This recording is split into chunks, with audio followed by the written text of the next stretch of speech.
Hey, here's the question. How much of something is too much? I mean, is there anything as too much TV? Like too big, too large, too impractical? Well, I ask this because I already have this TV, which is a 55-inch Hisense. And it is not even 1 year old. And now I have went ahead and bought this, an even larger TV. So now, having lived with it for a few days, let me tell you all about its pros and cons and what I liked and don't like about it. I won't bore you with all the spec sheet and all because you already know it, which is why you are here. First thing, the Hisense comes with the Vida OS, which is not exactly that well respected. Now, Hisense themselves knows it, which is why they have included a bundled Amazon Fire Stick 4K in the box with this TV. Since my use case doesn't need any inbuilt apps, I haven't even opened the Fire Stick from its box. And the other reason why I haven't used the Fire Stick yet is because the inbuilt Vida is surprisingly good. Like, it is fast. Here is the remote. It is extremely fast. It is extremely snappy. Like, this is the fastest, this is the most responsive TV I have seen by far. And I have changed my television set 3 times in the last 1.5 years. I have a weird problem where the TV can't display 4K HDR at 120 FPS, 120 Hz. Yes, that was very extremely disappointing for me. I tried all the different cables and everything, but it simply refuses to display 4K 120 Hz on from my PC.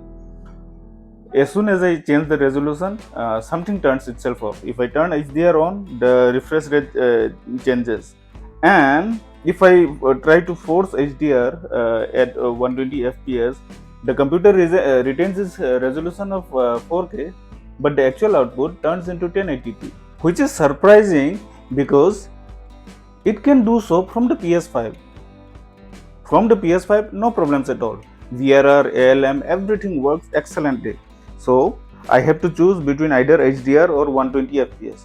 But if you play your games at 1440p, even though you use your PC desktop resolution at 4K, it will automatically go to 120 Hz as soon as you play a game. So that is the saving grace. Now another weird problem is if I turn on EARC, then I don't get Atmos from my TV. What I get is only Dolby Digital Surround, Dolby Digital Plus, and Dolby Digital. But if I turn on if I turn off EARC and just keep it as ARC, then I get Dolby Atmos. So that is weird. That is extremely weird. There is no toggle for Dolby Atmos, VRR, or ALM. Dolby Atmos does have a option in the in the menu, but if you connect it to a soundbar, then that menu becomes grayed out. You can't toggle it on or off. VRR, ALM, on the other hand, there is no option at all in the menu. If your PS5 or PC supports it, I guess it automatically turns itself on. It also has game mode, which wants to turn itself on when you connect it to a PC, but I have turned it off because I want all the settings dialed in by myself. To make use of the 120 Hz panel and all, you have to first turn on HDMI enhanced mode. So don't forget to do that, because I don't understand why they even bother to put a HDMI standard mode as the default, because somebody who buys a panel like this, I mean, chances are very high that they want it for the 120 Hz panel. Another thing, there is no filmmaker mode. Filmmaker mode is a mode that was created in collaboration with various renowned film directors, where the TV basically turns off all the artificial enhancements to display you cinema the way the filmmakers intended. So that is not there, but that is not a deal breaker. So the TV came with wall mount, exactly the same as this. This is the wall mount from the previous TV, and the new 55-inch. They are the same size, same quality. They are extremely solidly built. But I chose to mount it on its legs. and the legs of this are a different design than the legs of the 55 inch. That one had got two prong legs. This one is just one leg, made of metal, extremely solid, but because of the very design, just it extends way too far to the front. So fortunately, then my sound bar fits just about under it, and it is a large sound bar. It is a pretty loud, pretty hefty sound bar. So it fits, but if your sound bar is even bigger than this, it won't fit. Now the stand is a bit unstable. Uh, like I'm just putting my hand here, you can see it moving. It is a bit unstable, and because so I'm a bit worried there about its stability. But then again, that is kind of understandable because given how massive the TV is.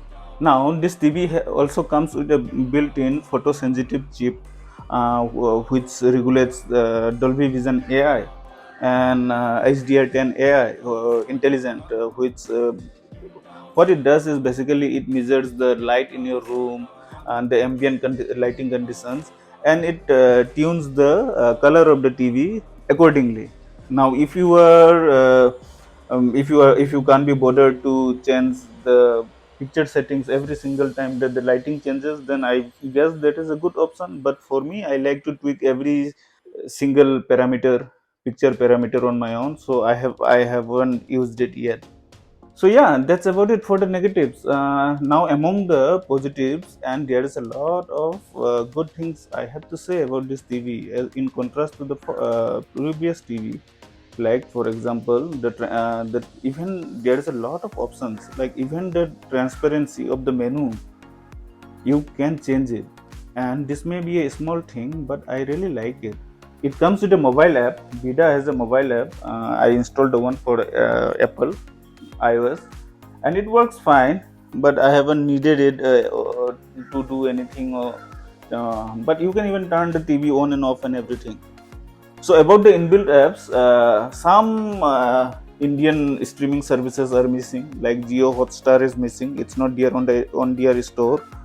Apple TV has got some weird problem where Apple TV uh, just won't play Atmos, Dolby Atmos audio. It comes in Dolby Surround.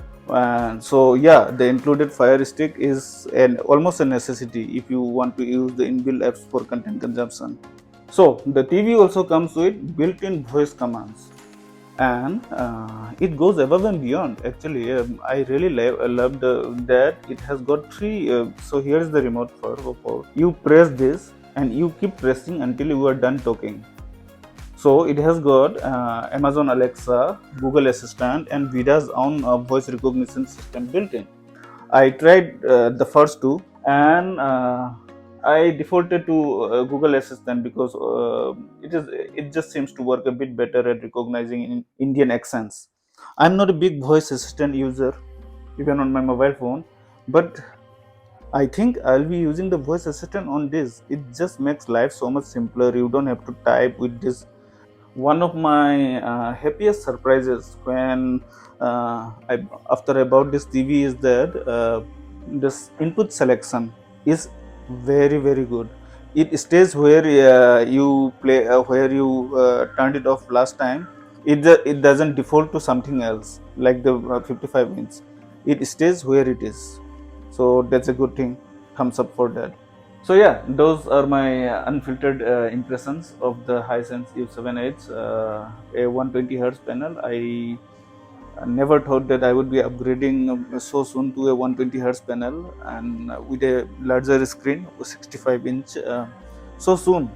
My previous TV is barely called, but when the deal came along, especially with the bank discount and everything, it was just too good a bargain to pass up. And I love almost everything about it except for the fact that I don't know whether it is my PC, whether it is a Windows issue, or whether it is the TV is just not capable of it.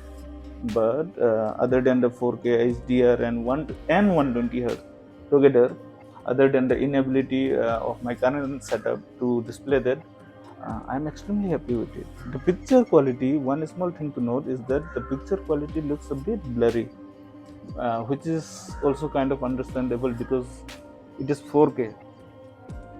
It is still 4K, but the display is much larger now. So, on the picture quality seems to have lost a bit of sharpness, a bit of crispiness, because it is blown up over a much wider canvas now. So yeah, this is how technology changes. A decade ago, we were all completely satisfied with 1080p, and now even 4K is starting to look a bit dull on a display like this. So I guess we have to wait for 8K to become widespread.